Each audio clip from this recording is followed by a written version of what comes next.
Hey, what's up everybody, and welcome to the channel. So it's Robin here with AriesFireTarot. Thanks for joining me, guys. Really appreciate you tuning in. So I like to just dive right in, you guys. I'm not much for small talk. If you met me in person, you'd think I was incredibly boring. So I just like to get right into your readings. So I'm about to do a full moon read.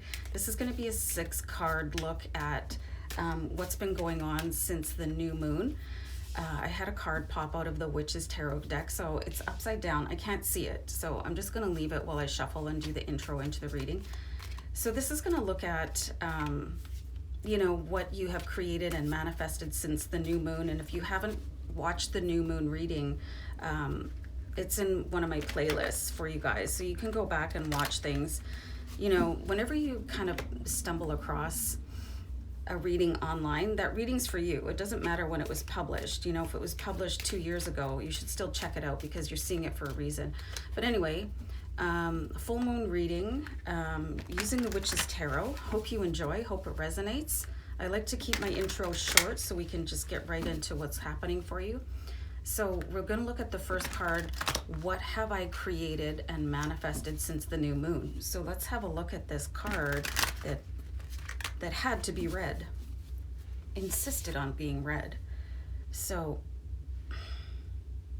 we have the Queen of Cups. So it's really interesting that she's sitting on a shell and looking at the water. Like, I really just feel this like peaceful energy from her, but I also feel like she's kind of almost like blocking people out. She's really focusing on the peacefulness ahead of her. So it's like there's been an intention, you guys, to really just keep distractions out. The Queen of Cups, like, she's very emotionally driven, and I'm also like just getting a little bit overwhelmed emotionally from this card. I think some of you have been really working hard to overcome a circumstance, and so being able to manifest your calm and your peace and being able to focus again on things that are a blessing for you. I think for many of you it could have been a bit of a struggle, and she's just calmly sipping her tea, and it looks like she's got embroidery across her lap and just being like really intentional in how she feels. And I feel like you have overcome something since the new moon. And the new moon and the full moon, they're about 14 days apart. I follow the moon phases on a page, but anyway, that's just me. So this is really interesting that it's sort of like you've overcome something in the past couple of weeks and you're really facing into a calm new you. So let's see where you are now with the second card. So we've got the Sun. So it's really like the clouds have been parting for you guys, like really, and being able to step forward. And like the age of the character here should not be lost on you. I feel like some of you could like really emerging from a calamity.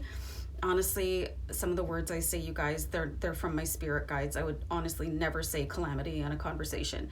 But like some of you could be emerging from a dark night of the soul. And I've seen this in a lot of the general readings that people are coming out from a dark night of the soul.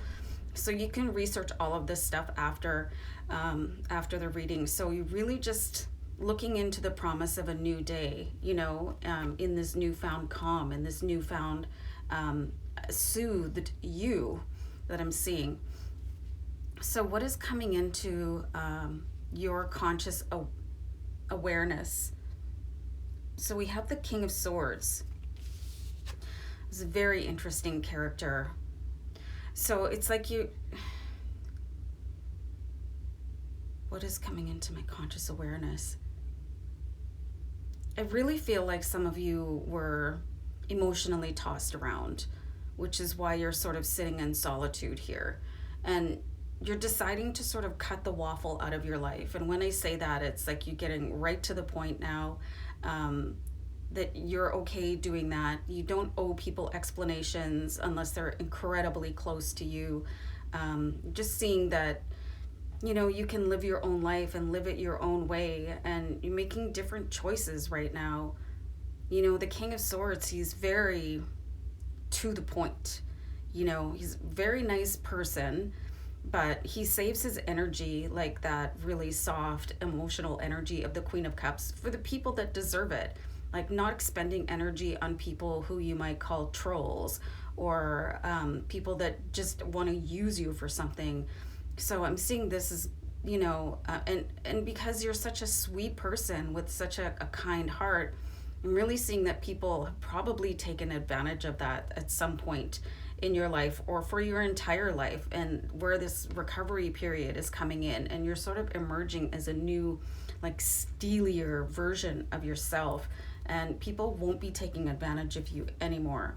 So let's see what is no longer serving you. So we've got the Queen of Pentacles. So the Queen of Pentacles, she kind of moves forward despite what else is going on around her. And that's where I'm seeing you're taking a break with the Queen of Cups energy, because you've realized that moving forward for people that really have not the best intentions for you, and this could be anybody, and you know, in my experience, it's almost everybody, you know, finding people that really value you for who you are. You're starting to do that. You're not just going on with friendships that no longer reciprocate back to you, where you're giving everything, where you're putting in all the work.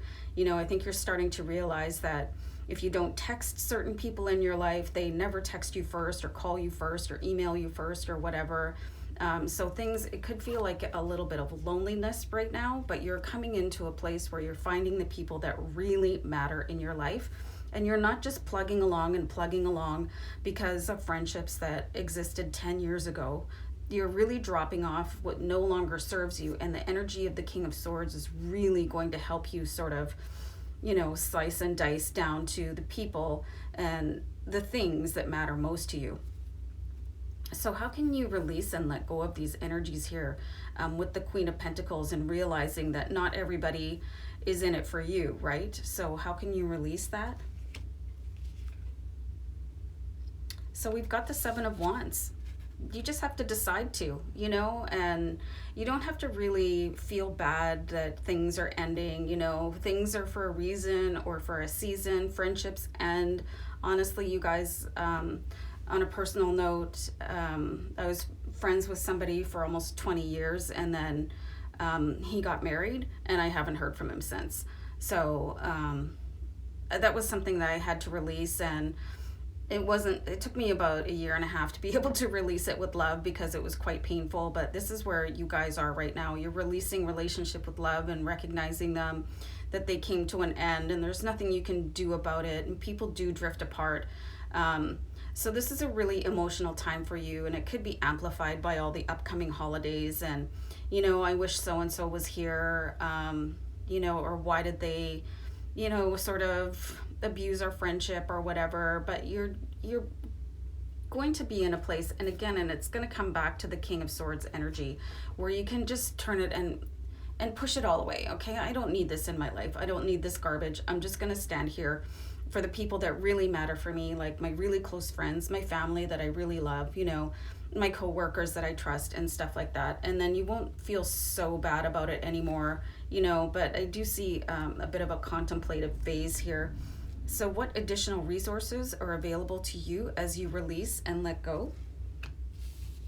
So you've got the Chariot. So there is some changes coming. You know, the new year is coming in. The full moon is a great time to manifest anything. You know, you can manifest new friendships. It's just a great time for full moon manifestation meditations. You might find stuff like that on YouTube. You have the Chariot, and just recognizing again that you're absolutely in control of your own energy and being able to move forward. So this is coming in for you. You've done a lot of really hard work and soul searching here with the Queen of Cups, and things are going to be moving, and you're going to find that even though your circle may be smaller, it's going to be a lot more valuable to you, and you won't feel like, you know, why isn't somebody texting me back, or why don't they text me anymore? You know, this isn't high school. Some of you may be in high school, and this is a really good lesson. You know, If people wanted to reach out to you, they would. You know, the amount of the amount of time that somebody invests in your relationship is a direct reflection of how they feel about you. There's no excuses, guys. You know, almost everybody has a cell phone. You know, if people say that they're too busy for you, then why are you making yourself available to them? So I think this is a really good time for you guys to inspect who really belongs in your life, because you are valuable. You are your own most valuable resource. So take care of yourself and don't let other people exhaust you, just sort of breadcrumb you. Don't let people do that to you. And if it's happening, you might want to have a look at the reasons why you're allowing that. And then you can go through this phase here and you are able to move forward. And once you sort of realize the value of who you are, you'll start attracting in people that also recognize how valuable you are. And it might be a smaller number of people, but isn't it better, you guys, to really have a few people that absolutely love you for who you are instead of a crowd of people that nobody has time to text you? You know what I'm saying? So you have a really interesting full moon cycle here, guys.